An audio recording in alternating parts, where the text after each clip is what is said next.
Sans plus attendre, on va rentrer dans le vif du sujet avec notre première pépite. Elle s'appelle Léone. Et ce soir, elle se pose une question très à propos. À quoi bon se mettre la pression, Léone ?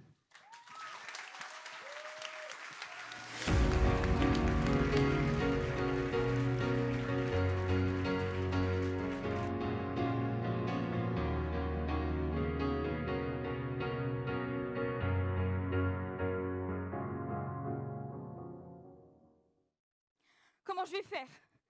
C'est un enfer. Mais pourquoi j'y arrive pas? Pourtant c'est facile. Et puis si j'y arrive pas, je pourrais pas faire ce qui suit, je vais être en retard.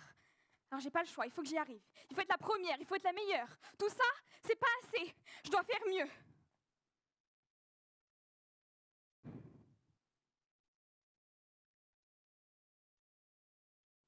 Un mot. 12 lettres. Overthinking. Un mot qui a une portée universelle car il reflète un sentiment bien réel, auquel nous pouvons tous être confrontés.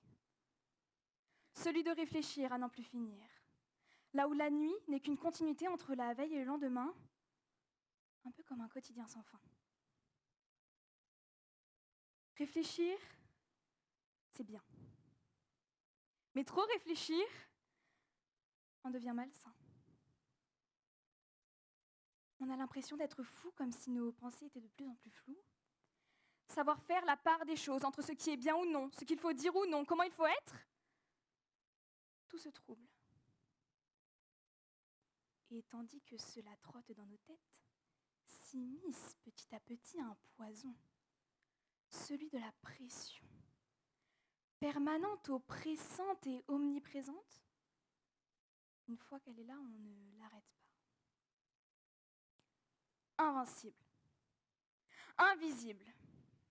On perd l'échelle du rationnel parce que tout devient essentiel. Chaque mot, chaque geste, chaque expression est analysé, traité, jugé.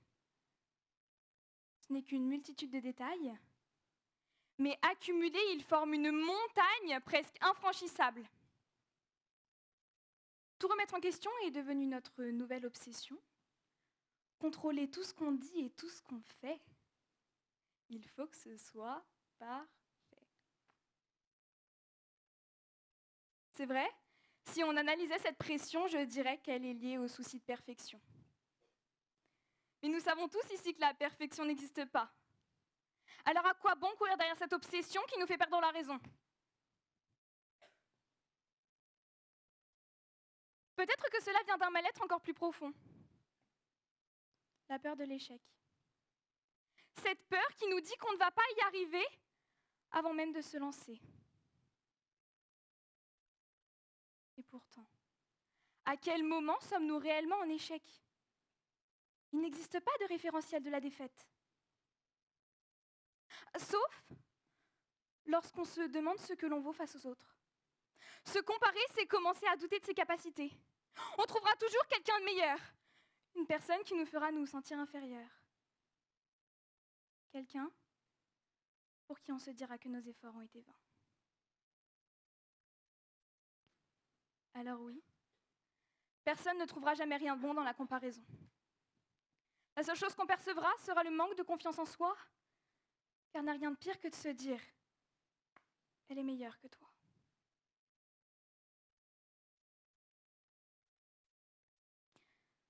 Vous l'aurez compris, ce cercle vicieux nous rend vite malheureux. Et au fond, dans quel but se met-on toute cette pression? Bien trop souvent, c'est pour se garantir un avenir. On se projette dedans et on s'y voit heureux. Alors on se dit que c'est ce que l'on veut. Mais comment peut-on vouloir d'un avenir qui, aujourd'hui, nous fait tant souffrir? D'autant plus que l'avenir, personne ne peut le prédire. Anticiper se trouve être la solution pour nous rassurer. Mais à force de vouloir tout contrôler, on en oublie le sens même de notre vie. Vivre tout de suite, maintenant, pas dans 10 ans.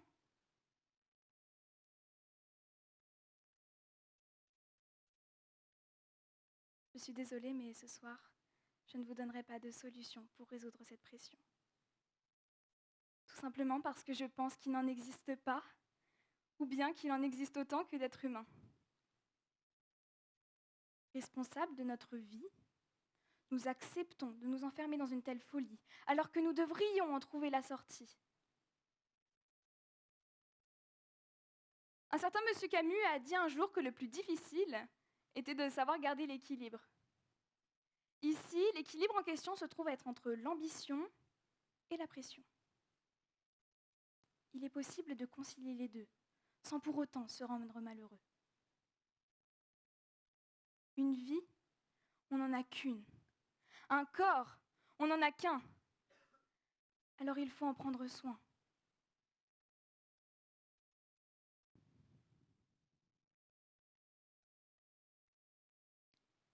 Voici tout ce que j'ai dans la tête.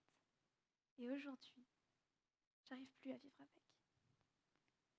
Alors mon but ce soir est de pouvoir laisser ma pression sur cette scène. Mais avant de partir, j'aimerais dédier ce texte à toutes les personnes qui se reconnaîtront peut-être. Notamment Louise, Léa, Kim, Justine et Margot. Parce qu'on ne devrait pas souffrir pour notre avenir. Merci.